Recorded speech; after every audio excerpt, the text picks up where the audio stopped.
22 मई 2010 को air India express flight 812 Dubai से भारत के मैंगलोर के लिए रवाना हुई। यह एक नियमित रूटीन फ्लाइट थी क्योंकि यह फ्लाइट रोजाना दुबई से भारत जाती और वापस लौट आती थी।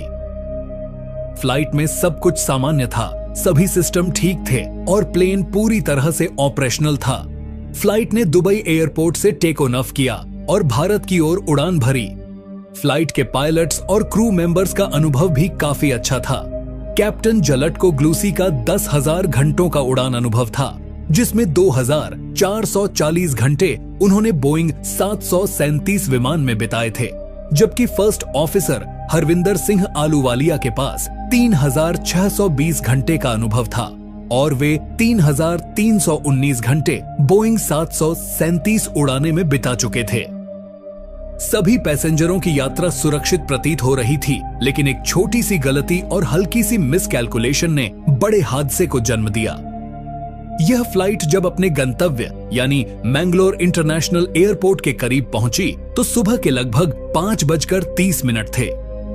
प्लेन की ऊंचाई 18,400 फीट थी और एयर ट्रैफिक कंट्रोल ATC ने फर्स्ट ऑफिसर को निर्देश दिया कि वह लैंडिंग के लिए ILS DMI ARC अप्रोच लें।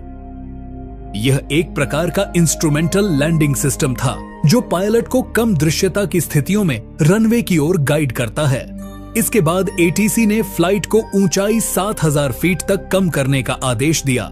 मैंगलोर इंटरनेशनल एयरपोर्ट एक पहाड़ी के ऊपर स्थित था, जिससे लैंडिंग बहुत चुनौतीपूर्ण हो जाती है, क्योंकि यदि फ्लाइट का नियंत्रण सही से न हो तो प्लेन रनवे से बाहर जा सकता है। इस तरह के एयरपोर्ट पर लैंडिंग की अनुमति केवल कैप्टन को ही थी, लेकिन इस बार कैप्टन ने खुद सोने का निर्णय लिया और पूरे नियंत्रण का जिम्मा फर्स्ट ऑफिसर पर छोड़ दिया। पायलट के थकान के कारण फ्लाइट के दौरान एक असामान्य स्थिति उत्पन्न हुई। फ्लाइट के पहले 1 घंटे 40 मिनट तक कैप्टन ने किसी प्रकार की बातचीत नहीं की, क्योंकि वह थकान के कारण सो रहे थे। यह स्थिति बहुत ही खतरनाक हो सकती थी, लेकिन इस पर किसी ने ज्यादा ध्यान नहीं दिया। पहले 1 घंटे तक फर्स्ट ऑफिसर को सभी महत्वपूर्ण रेडियो कॉल्स खुद करनी पड़ी। सुबह के लगभग 5:30 पर फ्लाइट को मैंगलोर एयरपोर्ट के करीब पहुंचने पर ATC ने पायलट से लैंडिंग के लिए दिशा निर्देश दिए। इस दौरान एक गलती हुई क्योंकि फ्लाइट बहुत ज्यादा ऊंचाई पर थी।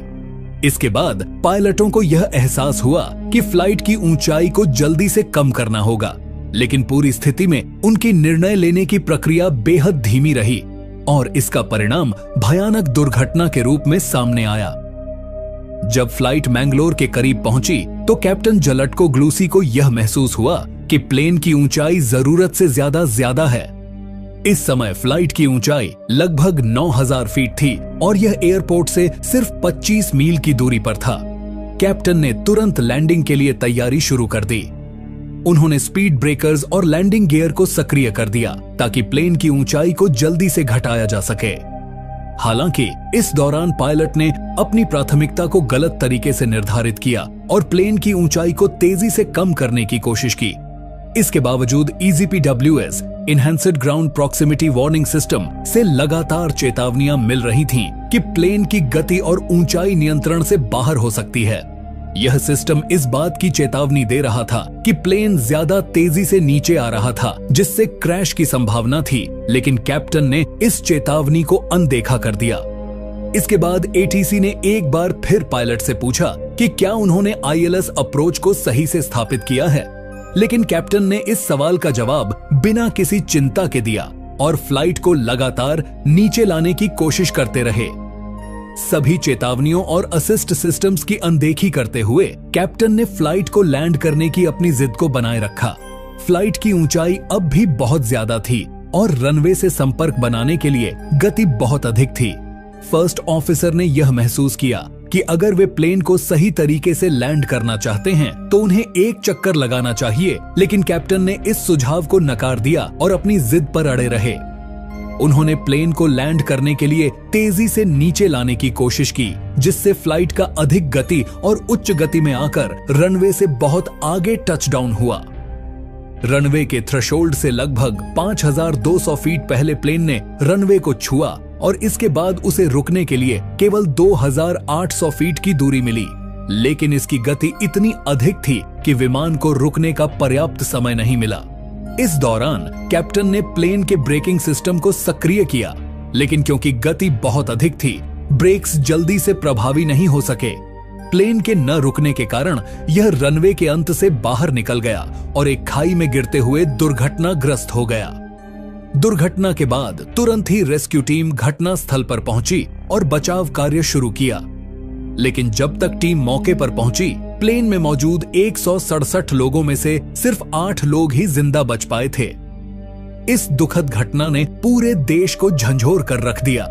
दुर्घटना के बाद airport authority of India DGCA, Boeing और अन्य एजेंसियों ने हादसे की जांच शुरू की। इस हादसे ने सुरक्षा प्रोटोकॉल और पायलट की जिम्मेदारी के बारे में गंभीर सवाल उठाए। हादसे के बाद कई अलग अलग एजेंसियों ने इस दुर्घटना की जांच शुरू की। अमेरिकी NTSB, national transportation safety board ने भी इसमें मदद की।